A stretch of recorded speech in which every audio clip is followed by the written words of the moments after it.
Wassalamualaikum warahmatullahi wabarakatuh. Good morning, honorable judges, respected teachers, and all my beloved friends.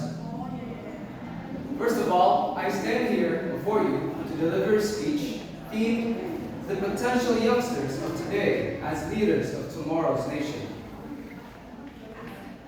Please let me introduce myself. My name is Rifananda. And today, I want to share with you something powerful. The future of our nation is not written in books. It's not hiding in the stars. But right here in us, the youngsters of today, ready to become the leaders of tomorrow's nation. You see, we, the young generation, have great ideas, great courage, and great dreams. Today, our hands may still hold pencils and notebooks, but one day these same hands will hold the responsibility of building our nation. But what truly makes a leader? A leader is not about the crown on the head, and a leader is not about the title on the chest, but a leader is someone who can inspire, who can lift others up, who dares to stand for what's right, even when it's not easy. You see, I have been class leader for 3 years in a row. I was chosen not because I wanted to, not because I was the oldest, but because of a simple accident. See, I dropped, well, nobody dared to take responsibility to be class leader. I dropped my bottle while opening my book. The sound broke the silence, and my homeroom teacher chose me to be class leader. At first, I refused because I was scared. I didn't know what to expect. But I accepted anyways, and I'm glad I did.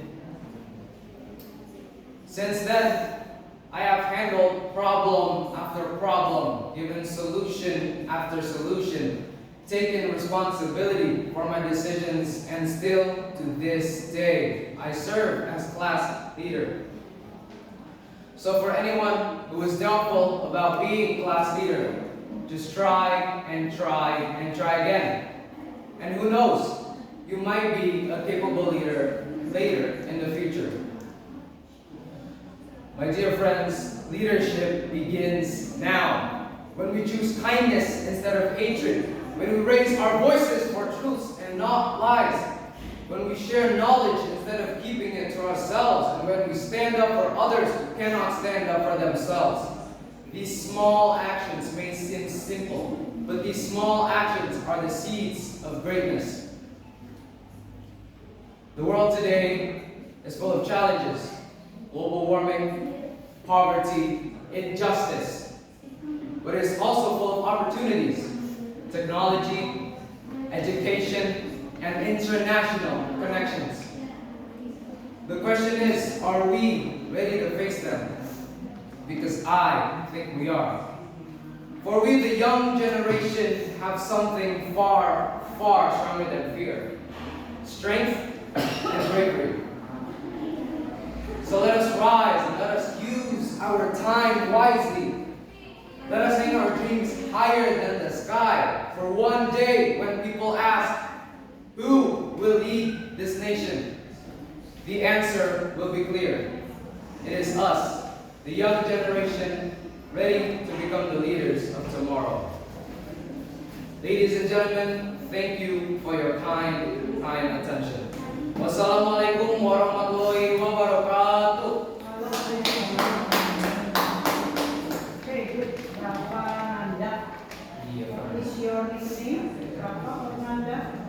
I get called Rifan. Rifan? Yes. Okay, Rifan. Here we say that leader is not about the title on their chest, right?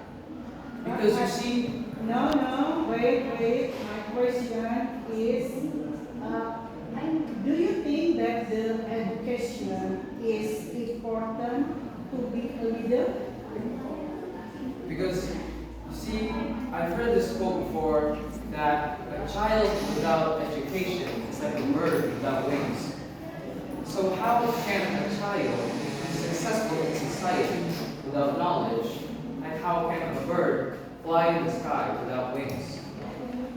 Because being a leader always has some knowledge behind it, like problem solving and being honest. Okay, my question is, how important education to a person who want to be a leader? How important? Very, very important. Because yes, in order to be a leader, you need many education to be a good leader in society.